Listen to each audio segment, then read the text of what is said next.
Notre Dame stood for 800 years. Torn down in spirit, stripped of her purpose, turned into a warehouse, nearly demolished, and finally burned to her bones in 2019.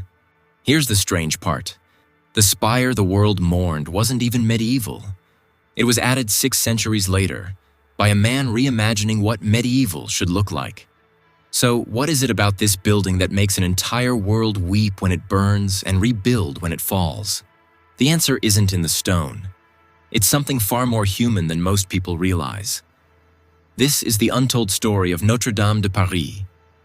At the heart of the Île de la Cité, an island cradled by the Seine, stands a building that has become more than architecture, a name known across the world, a silhouette recognized even by those who have never set foot in France. Most people picture the towers, the bells, the gargoyles staring down at tourists below. Some remember the flames rising into the Paris sky in 2019, watched by millions in disbelief. But behind that image lies a story far older, far stranger, and far more layered than most realize. What most visitors don't know? The cathedral standing today isn't entirely the one built centuries ago. Parts of her have been destroyed, parts reimagined. Parts have quietly vanished from history altogether, replaced by versions so convincing that even historians once mistook them for original medieval work.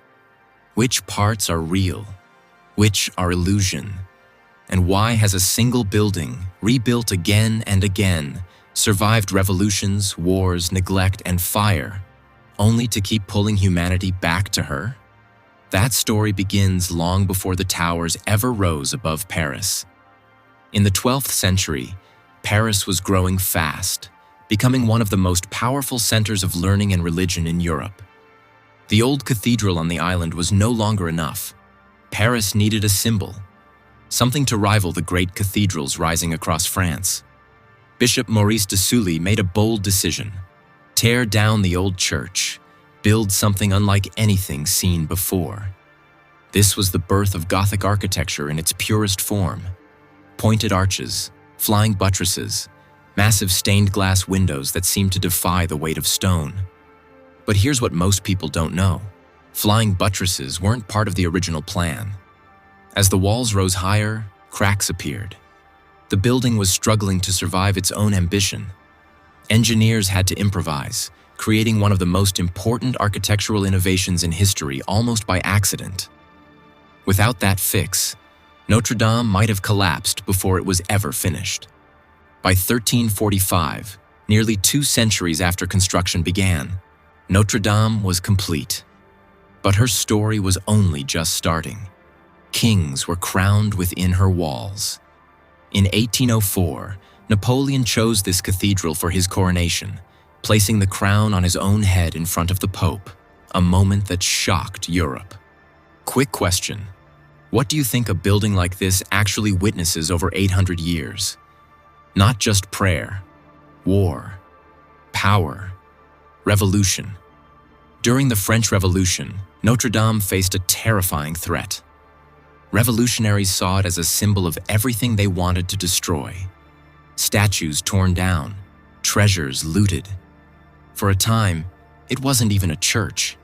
It became a warehouse then, remarkably, a temple dedicated to reason itself. One of the greatest religious monuments on earth, stripped of its identity almost overnight. By the early 1800s, the cathedral was crumbling, forgotten by many, seen by some as a relic better torn down than restored. It seemed her story might end not with fire, but with quiet neglect. In 1831, Victor Hugo published The Hunchback of Notre Dame, and the crumbling cathedral became the center of national attention again. Hugo wasn't just telling a story, he was sounding an alarm. It worked. Public outcry led to a massive restoration, led by architect Eugène Viollet-le-Duc, starting in 1844. Here's where it gets strange. Some of what people call medieval Notre Dame isn't medieval at all.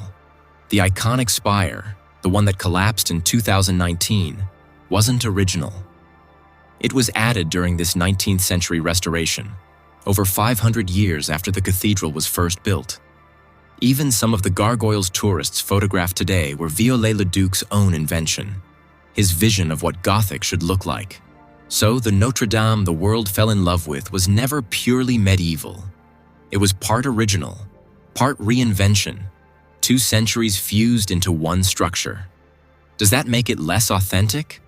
Or does it reveal something deeper about how history is constantly rebuilt by the people who choose to save it? What are we actually preserving when we protect a building like this? The original stone laid in 1163? Or the meaning people have attached to it across 8 centuries? When fire tore through Notre-Dame on April 15, 2019, the world didn't just watch a building burn. People wept in the streets of Paris. Millions online grieved as if they'd lost something personal. Most had never even visited France. She had survived revolutions that tried to erase her, wars that could have destroyed her, centuries of decay that nearly claimed her. Each time, humanity chose to rebuild. The medieval oak beams supporting the roof, nicknamed the Forest, built from over 1,300 trees, had stood for 800 years before finally succumbing to flames. Gone in hours. But the stone vaults, engineering marvels of medieval genius, held. They protected the interior from total collapse. Even in destruction, her original builders were still protecting her, 8 centuries later. Today, Notre-Dame stands again, restored and reopened in December 2024, just 5 years after the fire that nearly ended her story. Thousands of craftsmen, historians, and volunteers worked together, using techniques both ancient and modern to bring her back. Maybe that's the real lesson in this 800-year story. Notre-Dame was never really about stone, or spires, or stained glass alone. She was always about people. The bishop who dared to dream too big, the engineers who improvised when disaster loomed, the novelist who refused to let her be forgotten, the firefighters who risked everything to save her. Every generation faced a choice: let her fall or fight to keep her standing. Every single time, humanity chose to rebuild. So the next time you see a photo of Notre Dame, know this: you're not just looking at medieval architecture. You're looking at 8 centuries of human stubbornness, faith, and love refusing to let something beautiful disappear. Some buildings stop being buildings. They become mirrors, reflecting who we are and what we refuse to lose. Comment below, what would you save first?